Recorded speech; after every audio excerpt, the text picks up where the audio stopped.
Warten mal, wie lasse ich das aufhauen? Der Scheißdreck, das ist ja eine futzlare Hocken da. Grüß euch, liebe Leute, ja. Gestern habe ich mir die Schnorchelbrille gekauft. Und zuerst beim Aufsetzen ist mir das Gummibandel da rausgeflutscht. Weil es eng war. Und jetzt weiß ich nicht mehr, wie ich das eine End da reinkriege.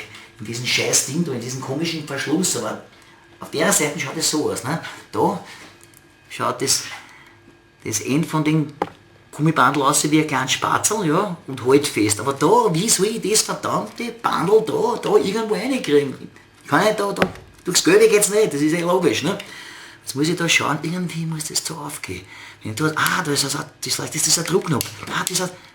Ja, das kann's.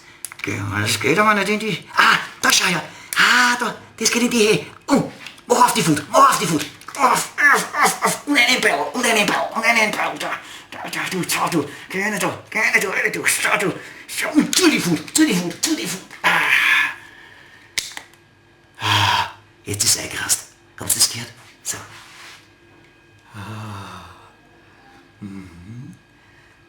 Aber das ist ja Arsch, das ist ja wieder zu eng.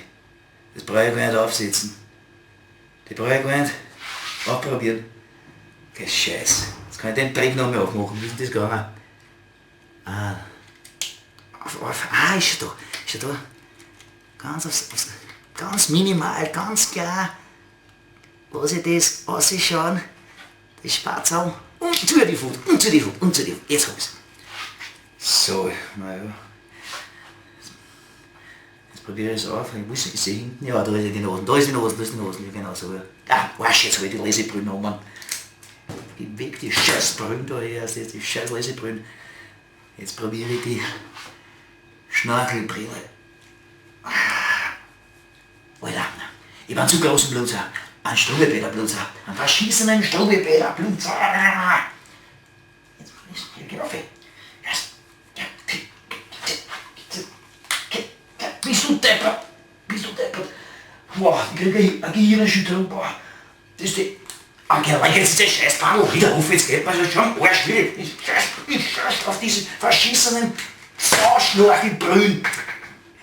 Gerne ohne Brüllen. Schnorcheln.